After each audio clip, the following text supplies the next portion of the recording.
Welcome to the Circuit of Success Podcast. The Circuit of Success Podcast. With your host, Brett Gilliland. Brett Gilliland, Visionary Wealth Advisory. The Circuit of Success Podcast. Let's start the show. Welcome to the Circuit of Success. I am your host, Brett Gilliland, and today I've got Todd Holzman with me. Todd, how you doing? I'm great, Brett. How are you? I'm good. What's cooking in New York City today? It's raining, and spring is resisting coming. Yeah, we got that coming this way. We got some rain supposedly coming. We're going to see if we get to play sports tonight with the kids, but we may get some rain out. So, well, again, you are Todd Holzman. I'm going to read a little bit here, which my listeners that know I don't do a lot of that stuff on here because I let you share this, but I know you're too humble to talk about all this stuff. So you founded Holzman Leadership after decades long career in leadership development and organization consulting. Leadership coach to IBM's senior executives, head of organizational development at Honeywell, managing director of Cambridge Leadership Group, and a fellow with McKinsey and Company's Change Center. I mean, that's those are some pretty great places you've been. And so we could dive into more of that. You've got more degrees, and I don't even know what to do with. So you are a very smart man and very well traveled in helping the leaders in this world. So I appreciate all the work you're doing. But if you could, Todd, give us a little lay of the land, man, of what's made you the man you are today to get to do all the stuff that you're doing. What's helped you get there? Wow, I never really thought about my own journey that much. I'm so busy helping other people with theirs, kind of like you are, I guess. Well, like a lot of things, it all starts with mom and dad, I guess. My father really drilled into me the importance of being honest. He's going through some really tough times now, so I'm thinking about health-wise. So I'm thinking about him a lot and the lessons that he taught me. Now, not that he could always follow the guidance, but at least I think he definitely inculcated that into me, and that's an important thing. Tell the truth, don't lie. But I remember when I was 7 years old and we had a anniversary party for my grandparents, and we came back to the house, and my grandmother asked me, "How'd you like the party?" And I told her, because my dad told me to be honest, I didn't like, this is his mother. I didn't like it at all. And she said, she's like, here, I'm like, 7 years old. And she said, well, why not? Well, he kept calling Grandpa an idiot all night, and I don't think you love him. And, she was cool with it, but my mom, not so cool with it. My mom grabs me by the arm, pulls me to the dining room and says, "What are you doing talking to your grandma that way?"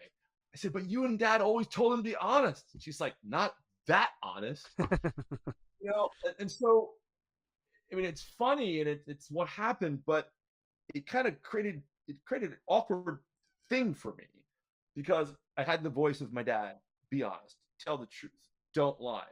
But then when I did it, it didn't go so well. So I constantly had this experience of when I would kind of say the truth as I saw it, things wouldn't go well. I'd piss off friends, I'd piss off teachers, my mother, but then when I didn't do it, I didn't feel so well. And then I only started to realize that was kind of a universal human dilemma, an honesty dilemma. When I went to Columbia, I did my first master's degree there, and where I got really challenged on my communication skills and realized there were some big gaps that I had that I wasn't aware of, and of course was blaming other people for. So then the last 30 years since then, I have built a firm and have a global faculty of 13 people, more than half of whom are in the UK and Europe, and the rest are in the States here, dedicated to one thing, is to improving people's ability, and leaders at all levels, to really get to candor with each other. Man, that's awesome. So I want to dive into that pretty quickly here because it'll probably be the base of our conversation. And the people listening to this, I talk about transparency and vulnerability a lot. Okay. So I think my style has been the more transparent, the more vulnerable I can be, whether that's with clients, with coworkers, my family, right? Whoever that can be.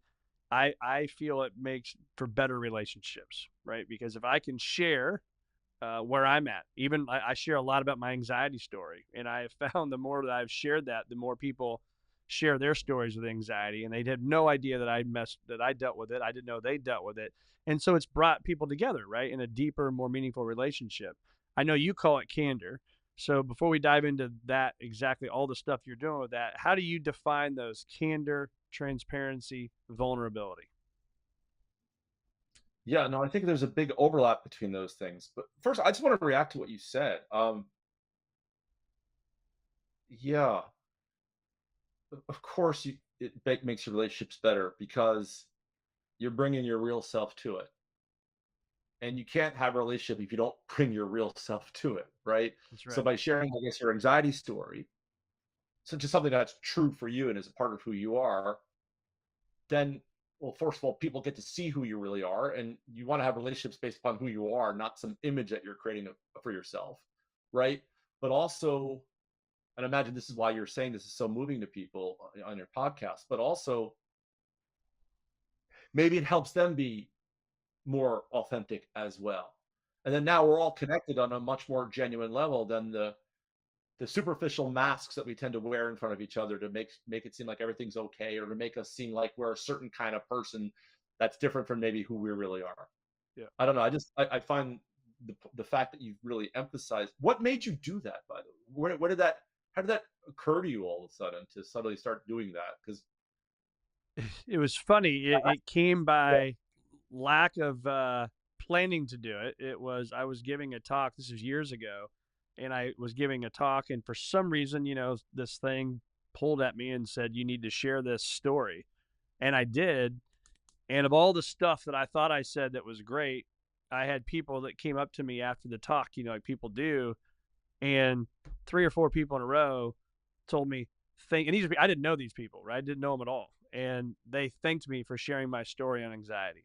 And we ended up having these long conversations. And then that led into, of all things, sharing with another mom at a trunk or treat in a parking lot of a school about anxiety and the things she was dealing with and how it helped her. And it was like, man, why? I mean, that's pretty selfish to not share your story if it's really truly helping people. And then so it just kind of happened. One thing led to another, and the more I share it, the more people are like, you know what, man, me too. Thanks for sharing. Me too. Thanks for sharing. And so that's why. And now I just keep doing it, and I feel like it's one of the things I'm supposed to be and doing. maybe now they do it with other people too because of that. So Absolutely. you start ripple effect, right? Yeah. I'm sorry, I interrupted you. No, you're absolutely right. It was a ripple effect. Because and what you said something was very interesting, Brett. There was like this voice inside of your head that you were at this conference that kind of spoke to you, and you responded, and you did it. Yeah. And I think that's where it starts. I think we all have this voice inside of our head, and man, I don't know what it is. If you're religious, you'll call it God. If you're not, you'll say it's the universe speaking through you. You could just say it's the deep recesses of your subconscious or something. We don't have to debate what the source is, but there's this voice inside of us that's always calling us. And it's generally calling us to tell the truth. Yeah. And to reveal and to talk about difficult things. And I guess I've always felt the internal pressure of that voice. And so I just saw Jordan Peterson the other day. At Radio Doing City. okay?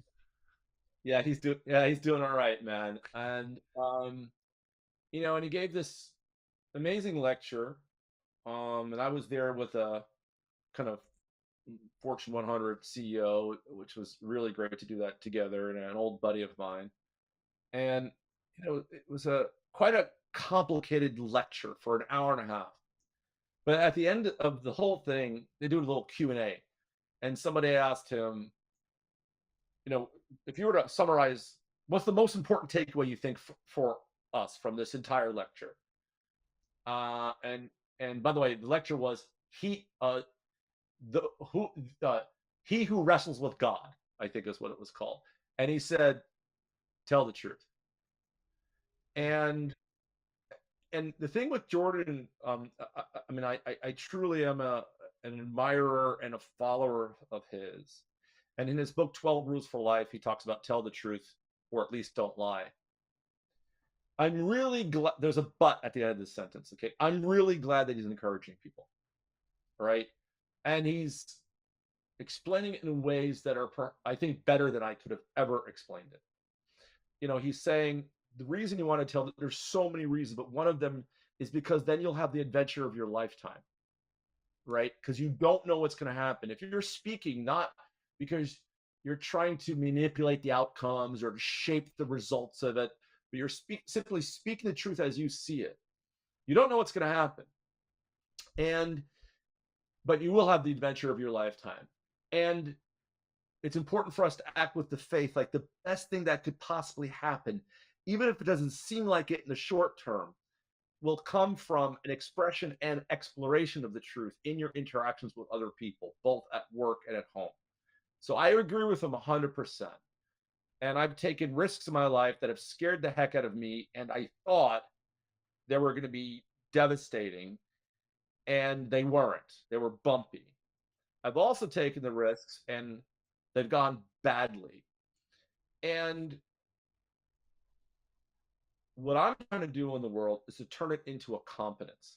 So it's not just about courage, because I don't want everybody to have to be so heroic to express the truth of what they think inside of their business to their clients or with the people that they love.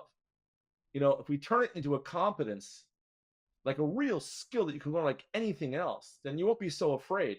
And the likelihood of you getting sidelined or people being really upset with you, you damage your relationships, goes down dramatically. And this way, we get more truth in the world and more people being their real selves.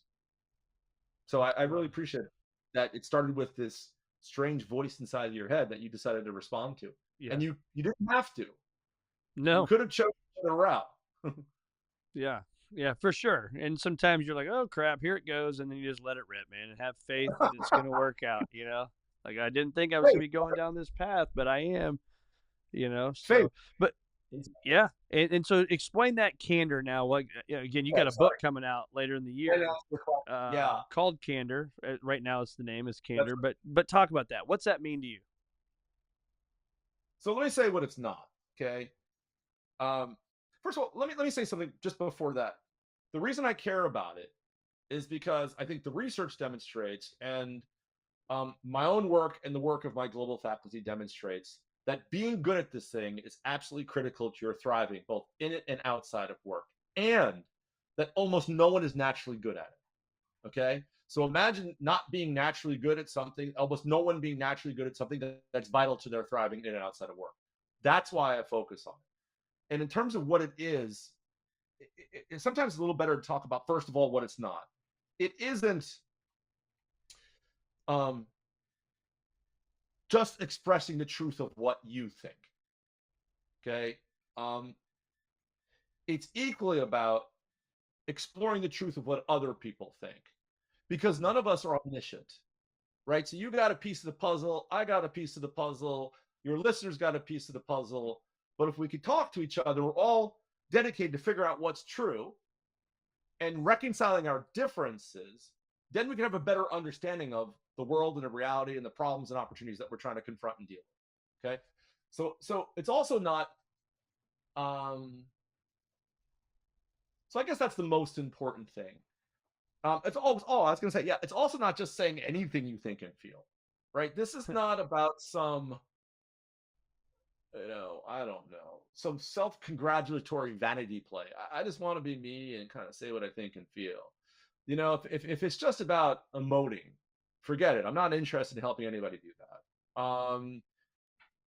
And I remember. Well, can I interrupt real quick? It's kind of like to bring some humor into that part. It's like, I think it's Step Brothers, whatever the movie is, but the guy's like, I said with all due respect, and he's like, just because you said with all due respect doesn't mean you can say whatever the hell you want. In Talladega Nights. That's it. The Legend of Which I've seen like, I don't know, at least 5 times. Yeah. And he goes, it's written in the Geneva Convention. It's like, no, I love that. Winners get to do what they want. And Right.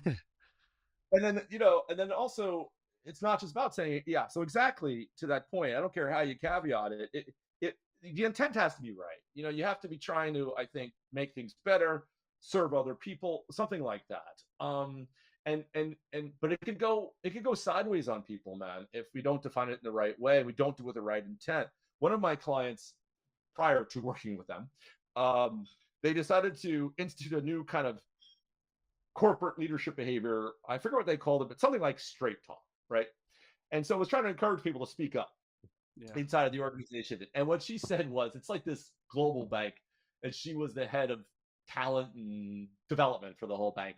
She said it gave license to every sociopath to say whatever they thought and felt. So the whole thing went sideways on them. And it also can be weaponized. So you see this in our society, right? It's not about making things better. It's about making people wrong and making yourself right. So my definition of candor, there's 2 ways to look at it, but fundamentally it's about treating every conversation you have with other people about anything important as a collaborative search for the truth in order to make things better and in ways that will serve people. So there has to be a higher order goal that you have in mind. So that means, what you have to say may be more important and better than what I have to say. Because what I'm committed to is not being right. My committed to is trying to figure out what's true, and then trying to make things better on the basis of that. That's not easy for people. It's hard on people. It's hard on me. What are you finding on that candor? Like, what are you finding that these leaders? So, I mentioned some companies and amazing universities you've been a part of, and you've been around some phenomenal leaders. What are you finding that makes them maybe different? For just the normal person like me and everybody else, right? We're listening to this. We're just, husbands and wives trying to get better every single day. And we're leaders in organizations, who maybe a school teacher, maybe a stay-at-home mom, whatever it may be that somebody's listening to this right now. Like, what are these leaders doing to be better every single day?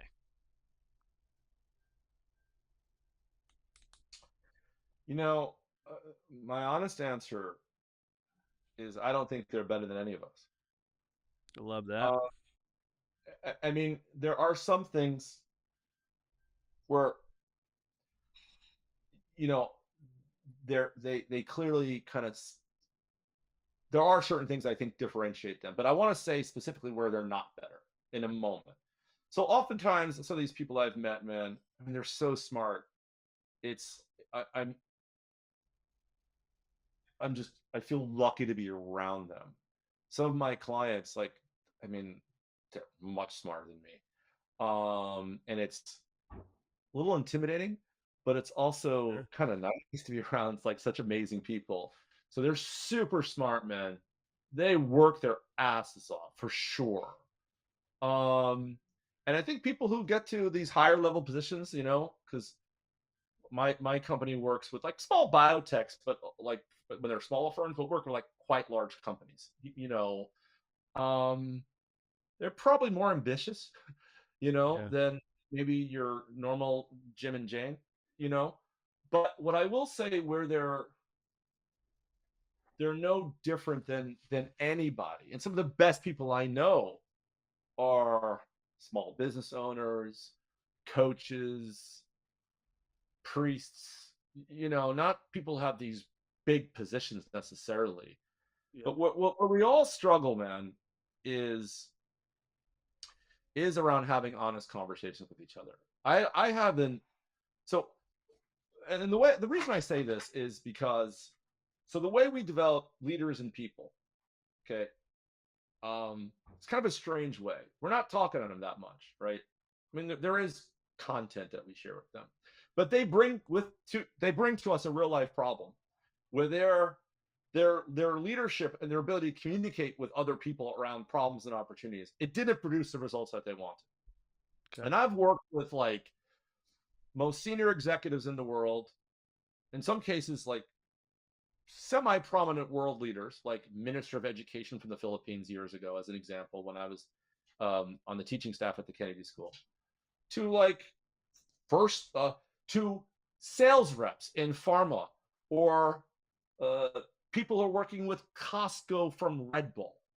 And when you look at the way they have these conversations, when the conversations don't produce results that they want, everybody makes the same errors, regardless of their level, their education, their IQ, the culture they come from, the country where they grew up, the company where they're serving.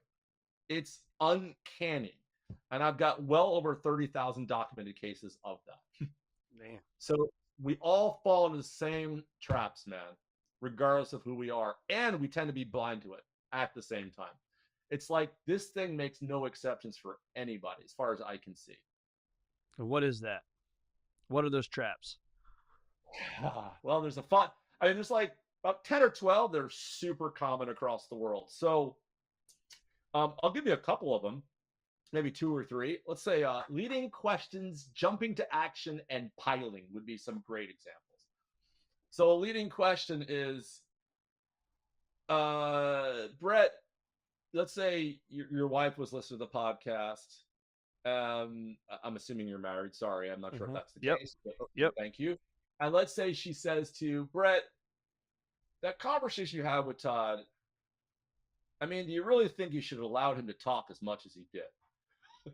Now, we all know your wife, when she's saying that, it ain't a question. Right. It's a point of view, barely disguised, right? and not that Brett, your wife, ever asks you leading questions. I'm sure that's never true. And you know, it's kind of transparent, right? It's very common, but it backfires hard at least inside of companies and in relationships. You know, people generally don't like to be steered and controlled, to see it their way, to see it your way. People generally like, it's like, if you got a point of view, just tell me. Don't play any games with me trying to, like my dad used to say, I remember girlfriend in freshman year, Carla. And I learned this from my dad. I remember we're laying in bed and I say, hey, do you want to open the window? Right? And I must have done this many times. She snapped. She goes, if you want me to open the freaking window, just ask me to open the window. Don't try to pretend like it's my idea. And so I see these case studies that, you know, the way managers give feedback at all levels to people is they try to use these questions. And people tend to get kind of defensive when they're on the receiving end of these questions, because it feels like the person has a hidden agenda. They're trying to control them. Yep. Also, I've been told this guy, Nobel laureate Eric Kandel, has at Columbia University, I'm pointing because that's uptown from where I am. I'm Midtown Manhattan right now. Has a lab where he has a functional magnetic resonance imaging machine, basically a brain scan. And you can see what part of your brain is getting activated by outside stimuli. And when people are asked leading questions, apparently their amygdalas, the fear and paranoia center of our brains, light up like freaking Christmas trees. You know, and what's really interesting to me is the reason most people ask leading questions is they're worried if I tell the person what I actually think, it's going to upset them. So I'll use a device as a leading question, which actually guarantees we'll get upset. So that's a very common trap. Another one is jumping to action, which is when I'm going to make some suggestions or recommendations for you around how you might do something, but you don't actually agree that the way you're doing something right now is a problem. So we skip over creating the agreement of the problem, and I'm already trying to sell you on the solution. And we know with salespeople, that backfires hard, right? If you try to sell your solutions too quickly, but nobody feels that they have a problem and a need for a solution, then your solutions are like throwing seeds on rocks. And so that's what managers do all the time with their people. I'm just talking conversations between managers and their teams. Like, hey, I think you would be better served if you were to build a better relationship with one of your key clients. But what they're thinking is, I think the way you're interacting with the client is actually damaging the relationship. I'm probably going to lose a $50 million account. They skip over that conversation and make the suggestion on behalf of playing it safe. And then they get upset Why is the person changing? Well, they never agreed that there was any need for them to change because you completely avoided having the conversation. And now you're getting upset with them because of something you didn't say. Yeah. So that's 2 examples. So let's have a discussion with that. Peel the onion layer back on the jumping to action, because I was taking it one way because of the circuits of success, hence the name of this podcast. It's your attitude, your belief system, the actions that you take ultimately get results. Okay. So jumping to action sometimes what I'm hearing from you, it could be something happens, I immediately jump into action, and it may not be the best thing, right? So stuff hits the fan. Is that correct? Is that kind of what you're saying on jumping to action? It's when you're talking to people about solutions to problems that you never even talked to them about and never agreed with them, they never agreed to actually exist that require any action. Got it. Okay. I got it. That makes sense. Okay. So that's in line, because what I was saying is the jumping to action side is more of a, like, if I get something in bad news at business or whatever it may be, I go straight to this journal and I write out a plan, right? And then I take action immediately to get out of whatever that issue may be. Okay. So I think so I wouldn't call that like prematurely jumping to action, right? Yeah. If the problem is clear and the answer is clear, man, get on it and don't dilly-dally. So, yeah. and you have a mechanism that helps you like get on it quick and not to kind of flounder and overthink it, right? Yeah. I mean, this avoidance is the enemy, okay? But when you're inside of but when there's a problem, for example, that you're dependent upon other people to address, whether it's someone above you, someone next to you, someone, left or right of you, someone below you in your company, if it's your client, you're not going to get them to behave any differently than you are today unless they agree that the current way they're behaving is going to be ill-suited to solving some problem they care about. So if you talk about the solution, like, here's what I think you ought to do, but they're not convinced that the way they're behaving now is not going to enable them to accomplish their goals, then your ideas may be perfect, but they can be quite impotent if you take my meaning.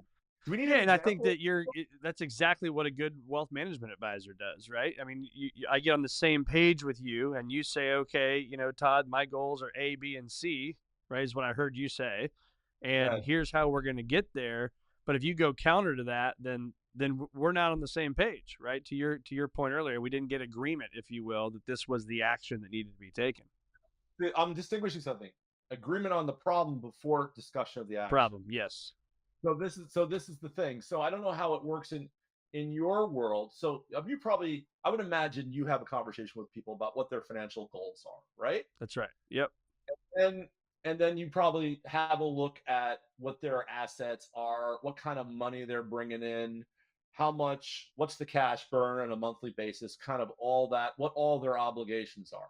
That's right. And probably at some point, you would probably have a conversation with them about, well, in order to accomplish your goals, there are certain problems that you're going to have to deal with. So, for example, if your view is, given the amount of revenue you're making now and you're projecting you're going to make, the problem I see is that your spend is too high. And so you're not going to be able to achieve your goals. Does that ever happen? Yeah, for sure. Okay. So then you have a remedy in your mind, a solution that will address their overspend. But unless they first agree that they're overspending and the overspending will prevent them from achieving their goals, they're not going to be all that interested in your solution. So you probably have to say to them, okay, well, the problem I see right now, I get your aspirations. I think they're totally achievable, but you got one problem right now, is your cost structure is way too high. Yeah. And if you can't get them to agree to that, then what happens? Well, we got to get into the weeds more, right? We got to find out more what's important to them and why is that important, or why is that decision important to you, and really get into the why, down to the why. And I always say for every goal that you have, we need to have 10 reasons why that's a goal, because then if 1, 2, and 3 get hard or you don't want to do it, then you'll just move on and don't do it. But it really gets down to that 8, 9, 10. Exactly. And I'll give you another example that maybe will bring this to life, because it's a little tricky to to illustrate properly. So I just got off a coaching call with two senior executives at, so I won't even mention the kind of company, what industry they're in. And so both of them, strangely, the issue they brought to me is they got high performing people in their teams who have a particular Achilles heel. Okay. And let's say for both of them, they got a problem with their interpersonal skills, right? The way they relate to clients and they relate to colleagues, there's problems there. The big problem right now, so they have been having conversations with these people, one for months, the other one for 2 years. And there's been no movement in their interpersonal skills. And when you look at the conversation, it wasn't because these managers didn't have good ideas about how to make their interpersonal skills better. It's that they never had a conversation that convinced the person there was any problem with their interpersonal skills. So they offered them coaching, go get this training, jumping to solutions, right? But the person who needed to absorb those solutions never agreed that their interpersonal skills were a problem because they never had a proper conversation to help the person realize that about themselves, mostly because they wanted to avoid the conflict and upsetting the person. Makes sense. Makes complete sense.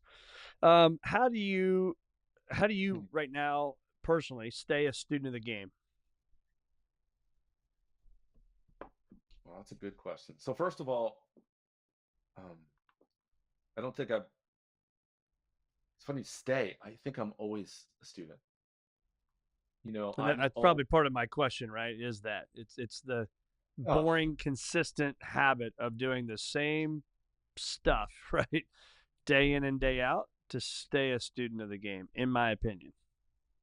It's not sexy. No, it's not. You're right. I think that's probably why I haven't written the book yet. That's why I'm only now starting to write the book after doing this for 30 years, right? Yeah. I'm still trying to figure out how to do this right. Like, because what I realize is, my ability to have these conversations has improved, dramatically from 30 years ago. Yeah. And stuff that would have been hard for me then is like totally routine for me now. But once you commit to, check out what I'm like doing. It's like, oh, I'm going to equip people to have deeply truthful conversations about complex or controversial issues, or issues that could create a lot of conflict in their key relationships, both in and outside of work. Yeah. And once you kind of take that on, you realize there's no bottom to it. There's no bottom to learning what's going to be most helpful to people. There's no bottom to getting better at it myself, because you just keep studying it and you keep working on it. So, there are people like me who would have stopped reading the conversations that people present to us, right? Because you read the conversation, you see the same old stuff all the time, right? But I'm always coming at it like it's the first freaking time I've ever done it. And I'm always questioning, like I really want to help this person. So I'm trying to figure out, okay, what is it about the way they're handling the conversation that needs to change so they get much better results? That's it, okay? And I'm able to figure that out. But as I'm reading it, I'm always kind of questioning, like, are all the things I normally do, are they still right? Am I learning something new about this, about my own practice? And by the way, if I were them in their shoes, what would I actually have to say if I were talking to the people that they need to talk to? So putting that pressure on myself, because I don't want to be some like disconnected consultant. It's like, if I can't produce it, you shouldn't listen to me. Yeah. It can't be just, I'm coaching you through some lame questions, man. I got to be able to produce it myself. So do my faculty. And then when I'm coaching them around it, I'm giving them feedback on how they're having the conversation. It's a collaborative exchange. So I'm like sharing what I think, but then I'm listening to their response and I'm asking myself, well, am I right? Am I wrong? Is there something that I'm missing? So it's like, even though I'm leading them through this process, our clients, I'm learning from them all along the way about how I can be most helpful to them. And in some ways, all the work that we do when we're helping people. So we do like leadership programs where you have like 20 to like hundreds of people in a room going through some process together for anywhere between a couple of days and 6 months. We do one-on-one executive coaching. We do team coaching, right? We work with sales forces, right? all of that. But every time we're trying to help people, I also see it as research, where we have to question ourselves and our methods and what we think we know. And I just find it endlessly fascinating. So I think it is just being a total geek on the subject, actually. Yeah. Well, it's a cheesy old saying, right? But when you find out what you love to do, you'll never work a day in your life, or right, or whatever it is. And I think what I'm hearing for you, and I know it is for me, is this isn't work, man. This is like playtime, right? I get to go help people with their dreams and their goals. And I got lucky to be in a career that I absolutely love to do. And I think what I'm hearing is that for you. So maybe the person that doesn't want to be a student of the game, they're probably in the wrong game. Yeah, it has to be a passion. It has to be a pursuit. It has to be an avocation, not a job. Yeah. Yeah, I think that's How do right. you? I just had this conversation yesterday with a person where we were introduced to a person that's thinking about joining a firm, and they want a job, and we have 40 individual advisors that have bet on themselves, right? They're building their own business. They're doing what they need to do to be successful, to provide for their family. That's all I've ever known. I've never had a quote unquote paycheck where somebody says, hey, every 2 weeks you're going to get this. I've had what I call an earned check. I've earned it. I've earned every dime I've made from hard work and grit and all that stuff.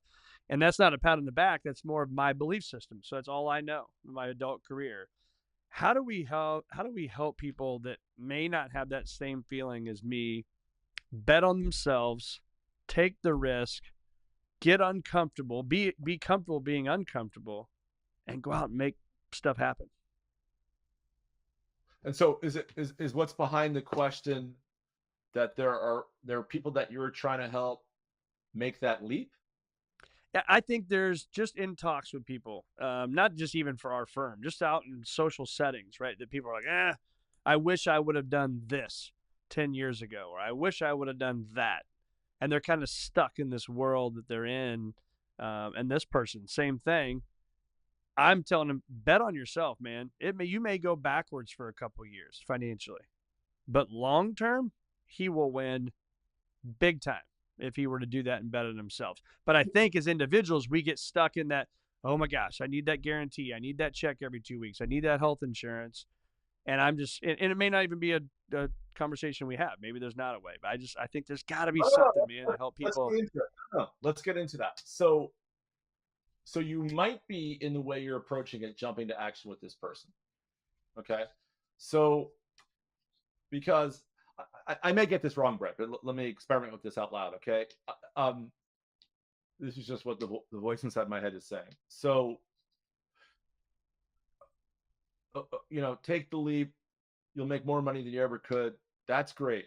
I mean, that, first of all, people do need a vision of what's possible to help them get out of their comfortable habitual patterns. And so you're trying to inspire them to do that. And it's exactly what you should do, right? But can I interrupt real quick? But because I led with this with him, this isn't just about the money as well. This, for me, it's freedom and being time rich, right? Very good. You are building something and working. You're time rich to be with his wife and children and those things, right? So you've well articulated all the upsides, big and small, say. What we know from the psychological literature is that the avoidance of pain is more motivating than the pursuit of pleasure. I don't mean pleasure literally. The pursuit of the positive is less motivating for people than the fleeing from the negative. Yeah. So if I'm trying to help a friend of mine make a choice about how they want to live their lives, or a client, I'm not just talking about the upsides. I'm talking to them and getting them to think through the downsides of staying where they're at. That's great. So I have to be willing to go negative too. And again, and I also have to have this mindset of, I'm not doing it to get them to do what I think they should. I'm doing it to get them to make the choice that's theirs. And I want to help them really look at the reality of things for them. So, so the conversation is, if you do that, here's all the upsides. But let's also talk about if you don't do it. Yep. Let's talk about right now, what are the downsides for you that you're suffering with in your life right now? How is it impacting your sense of well-being? How is it impacting your relationship in your life? How is it impacting your health? Okay, we already got negative consequences. See, the thing is, people never really, sometimes they need a friend to help them look at all this and think about it, because they don't often think about these things. Then you have somebody like me or you coming along, like, we can see the greener pasture, man. It's Right. there. Go for it, man. And it's like, no, we got to see how the grass is withering where we're at right now. But then it's also to say, and can you look 5 years now, look 10 years now into the future? If you don't, if you keep doing this thing that you're doing, certainly there are some upsides to it, right? You're providing for your family, you've got stability, you're de-risking, but look at all the risks that you're also creating in your life now and in the future by staying where you're at. And more often than not, the risks of remaining where you're at far exceed the risks of going on a new journey. But people don't see that because they're so used to what the life that they're living, they've never been forced to look at the downsides and the risks that they're currently taking by playing it safe. Playing it safe rarely keeps you safe. You know, if you wait for the dragon to grow up and come to your door, you're dead. But if you go out to meet it in the den where it's hiding when it's little, you can contend with it. Solid. Freaking solid advice. That was a good I question. believe in asking great questions, right? The QBQ, question behind the question, ADT, ask, don't tell. I always say that. What great questions should we be asking ourselves?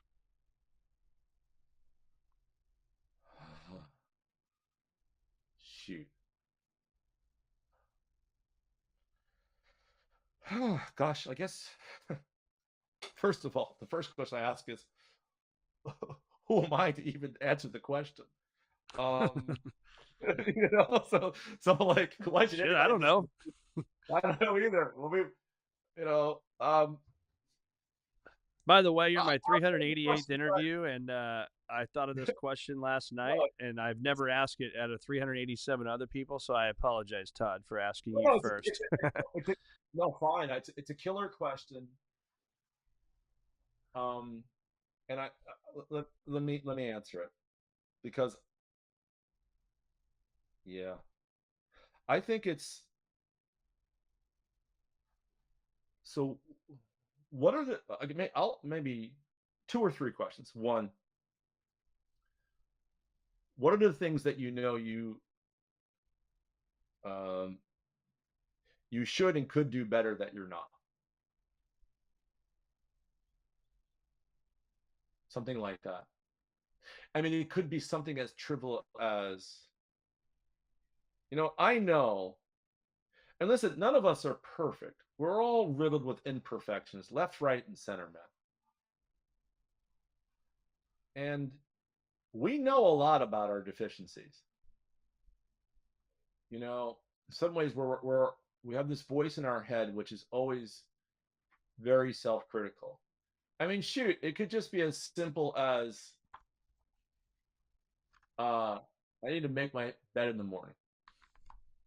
Like, there are small things that we let slide in our lives, and we could take care of them, and it would make our lives incrementally better. Like, just think about, is there one small thing that I could do that would make my life or the life around me, my folks, better, that I just haven't been doing for whatever reason? I think that's a good question.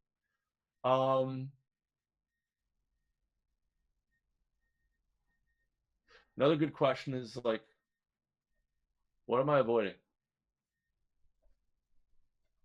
What have I been avoiding?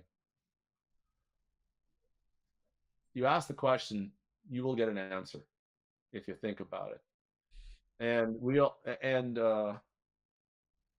And if you're not sleeping, if you got anything that's bugging you, we're all very good at kind of swiping it away, you know, swipe Yeah. left or right. You know what I mean? And but that voice, you got to listen to it. I think it's your conscience, Yeah. you know. And so I think probably those that are probably two big things. And I think maybe the other question we could ask ourselves. This is why I do the work that I do. It's like in every conversation you're having with other people. I mean, not your just fun conversations where you're just kind of bitching and moaning. Those are Yeah. fun. Don't screw with those. Don't get too serious about those things. I mean, we got to quote Ricky Bobby. But when we're talking to our clients and when we're talking to other people about serious things, I think it's very important for all of us to ask ourselves, so what is the thing we should be talking about that we're not talking about? That's a great one. Really tuning into that voice inside of your head and then honoring it and channeling it and respecting it. Yeah. Those are great. I'm so glad I asked that question. And what do you know that you could be doing better, but are not? What am I avoiding? And I think for me, I do this strategic think time every week where I sit down and ask myself questions, or I brainstorm, or I dream. And for me, like that's the spot right there, right? If somebody says, well, Brett, I don't even know what to ask myself. I don't even know how to do this strategic think time you talk about. Well, ask yourself those two questions. What do you know that you could be doing better, but are not? What am I avoiding? Right. For me, my exercise in my own journal here that I have is, and you've heard this before, I'm sure, a million times. What do I need to start doing?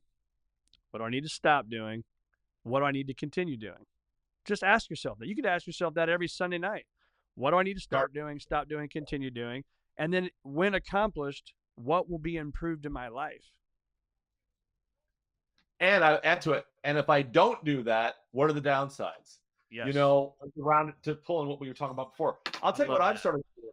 I started doing, there was a book I'm looking around here and I can't find it. Let's see. No, I don't have it. So I started journaling, and I got this exercise from a woman who's like an expert in writing and has written a book on writing. And so what I write in the morning is, so I'm saying hello to some higher power, okay, and I'm saying,